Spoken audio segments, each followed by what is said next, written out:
Hello, chemistry students, and welcome to our class for today. We are in week 12, and the learning goals for today, we are going to use the balanced chemical equation to convert between the moles of reactants and products, which is called mole-to-mole conversion. And this is the second learning goal, is to use the balanced chemical equation to convert between the grams of reactants and the products, which is called mass to mass conversion. So this is the learning goal number 1, and this is the learning goals number 2. So let's start and see how we are going to do that. Before we start, we want to talk about the law of conservation of mass. The law of conservation of mass indicates that in any ordinary chemical reaction, matter cannot be created or destroyed. No change in total mass occurs, and the mass of products is equal to the mass of reactants. Let's see this example. If we have in the reactant side, we have the wood and burn it in oxygen. So this is the reactant side, and this is the mass of wood and oxygen in the reactant side. While in the product side, we have ashes, we have carbon dioxide gas, and we have water vapor. And the mass of the whole products on the right side. So the left side and the right side must be, the masses must be equal to each other according to the law of conservation of mass. Let's see this example, which also represent the reaction between silver, for example, and sulfur to give silver sulfide. We will see that if we write the balanced chemical equation, we will find that in masses, we need the double or twice the number of silver to react of the silver to react with the sulfur. So twice the number of silver atoms react with the sulfur atoms to give silver sulfide. But how we are going to say that in moles? We can say that the reading equation in moles, this is the balanced chemical equation. We say that 2 moles of iron reacts with 3 moles of sulfur to give 1 mole of iron 3 sulfide. We have something is called conversion factors. The conversion factors, or it's called mole-to-mole factor, is a ratio of the moles of any 2 substances. However, these 2 substances, maybe it's reactants or products, or 1 reactant and 1 product. So the mole-mole factor is a ratio. So we can say that's a molar ratio. So the mole-mole factor is a ratio of the moles of any 2 substances in an equation. For example, let's keep on with the example that we're taking between the reaction with the between iron and the sulfur. So the mole-mole factors between iron and sulfur, it is 2 moles of iron over 3 moles of sulfur. So in the numerator, it is 2 moles of iron. In the denominator, it is 3 moles of sulfur. Or it is the reverse. Or it is 3 over 2. What if I tell you, okay, what is the mole-mole factor between iron and iron 3 sulfide, between iron and iron 3 sulfide? So I will look to the number of moles. Here it is 2, here it is 1. So the molar ratio between iron and iron 3 sulfide, it is 2 over 1, or it is 1 over 2. 2 moles of iron over 1 mole of iron sulfide, iron 3 sulfide, or it is 1 mole of iron 3 sulfide over 2 moles of iron. Let's have another example. If I ask you, would you please tell me what is the mole factor or the molar ratio between sulfur and iron sulfide, between sulfur and iron sulfide? So what is the molar ratio? So I will look here and I will check, okay, we have in the equation, we have 3 moles of sulfur. In the iron 3 sulfide, I have 1 mole. So the ratio will be 3 over 1, 3 moles of sulfur over 1 mole of iron sulfide, or it is 1 mole of iron 3 sulfide over 3 mole of sulfur. Now let's start to use that practically in our chemical equation. How I'm going to use the molar ratio.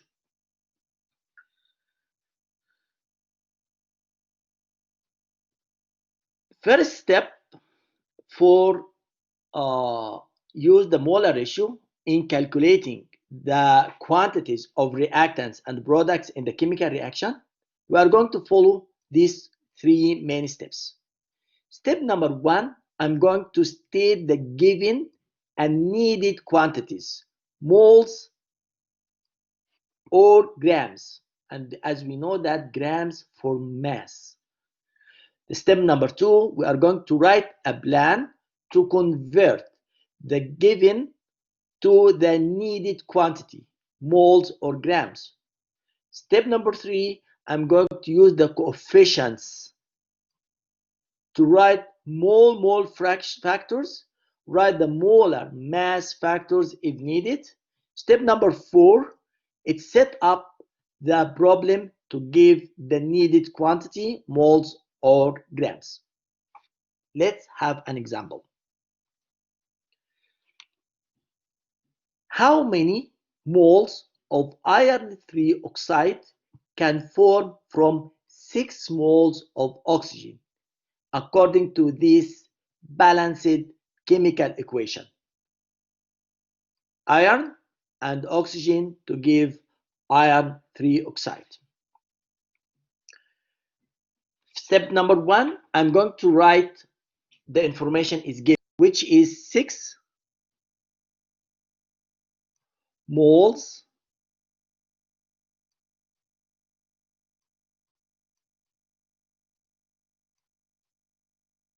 of oxygen. Please write the unit and the symbol of the element that you are using. And then I'm going to multiply this with the molar ratio or the mole factor. We want the mole factor between the oxygen and iron 3 oxide. As we studied from the previous slide, we have 2 options. Is it 3 over 2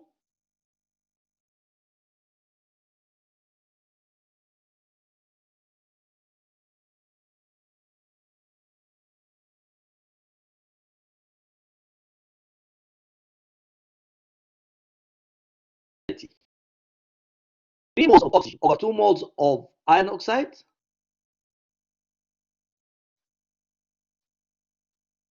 or it is 2 moles of iron 3 oxide or 3 moles of oxygen.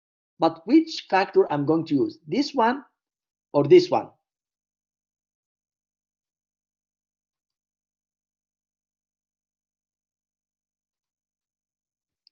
Which one I'm going to use? This one or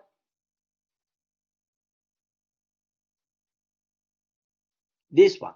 2 over 3. Let me tell you what I'm going to do. In the denominator part, I want to write the units of oxygen.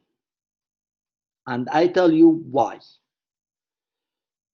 So this one, I will see here, it is 3 moles of oxygen from the equation. So I write 3 moles of oxygen. And why that? Because I want to think about cancel out units. So in the numerator, it will be 2 moles of iron 3 oxide.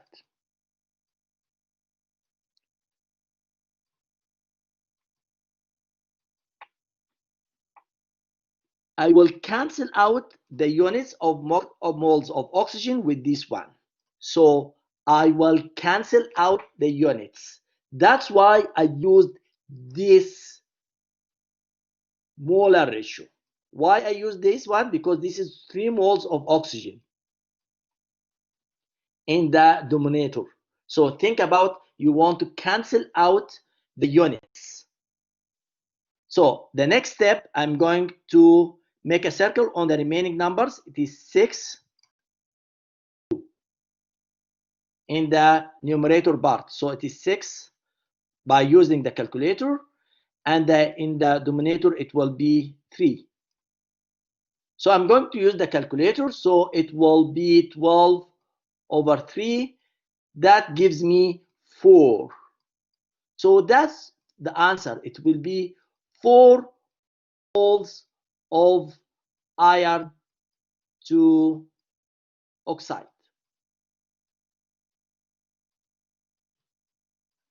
So the answer is 4 moles of iron 3 oxide will be formed from 6 moles of oxygen.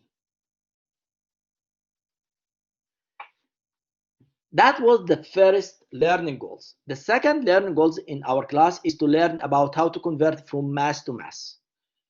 For example, in this reaction, which is the neutralization reaction between magnesium hydroxide and HCl to give magnesium chloride and water.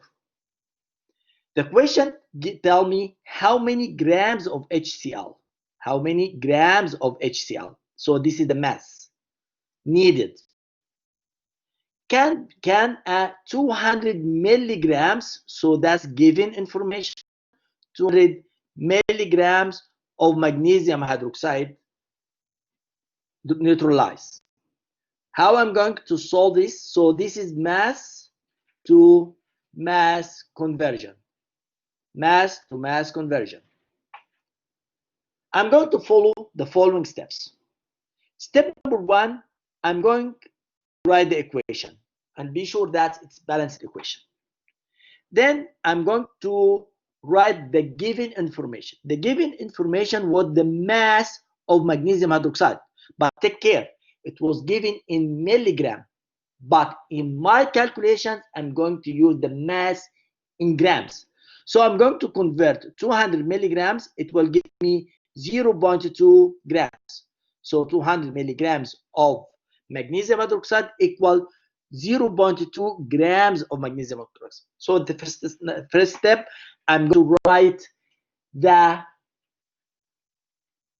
given information, which is 0.2 gram magnesium hydroxide. Please write the unit and write the symbol of the element or the compound that you are using. Then I want to cancel the magnesium hydroxide. So I'm going to use something that's called the molar mass. The molar mass of magnesium hydroxide had been given in the question, and that will be given in the exam also. He told me that the molar mass of magnesium hydroxide is 58.32 gram per mole. That means that if I have 1 mole of magnesium hydroxide, it contains 58.32 gram magnesium hydroxide. And if I'm correct, so I will cancel this unit with this unit. Magnesium hydroxide, gram, and the same compound. The second step, which is step number 2, I'm going to use the mole ratio. What is the mole ratio? between the magnesium and the HCl. The molar ratio, it is 1/2 or it is 2/1. So I have two possibilities, 1/2 or 2/1. But which one I'm going to use? Think about, I want to cancel this unit. 1 mole of magnesium hydroxide. This is in the numerator side. So in the denominator, I will write 1 mole magnesium hydroxide. So the ratio will be 2/1. 2 moles of HCl over 1 mole of magnesium hydroxide. If I'm correct, this unit will be cancelled with this unit. So this is the molar ratio I'm going to use, 2/1. Why I use 2/1? Because I want to cancel the mole of magnesium hydroxide. And then time. The third step, I'm going to use the molar mass of the element B or the substance B, which is the HCl. At the same idea, I want to cancel the moles of HCl. So using the molar mass, I will say, okay, 1 mole of HCl contains 36.46 gram of HCl. If I'm correct, so this unit will be cancelled with this unit. After I cancel the units, I will circle the numbers. But if it is 1, there is no need to circle it. So I have 0.2, and this is 36.46. So that will be in the numerator. So that will be 0.2 times 2 times 36.46. In the down in the denominator, I have this number, so I will write it here, times 1. So there is no need to write the numbers 1. So, and then I'm going to use my calculator to find the final answer, which represents the grams of HCl needed to react with this magnesium hydroxide. So we are going to practice more tomorrow in class, and see you and have a good day.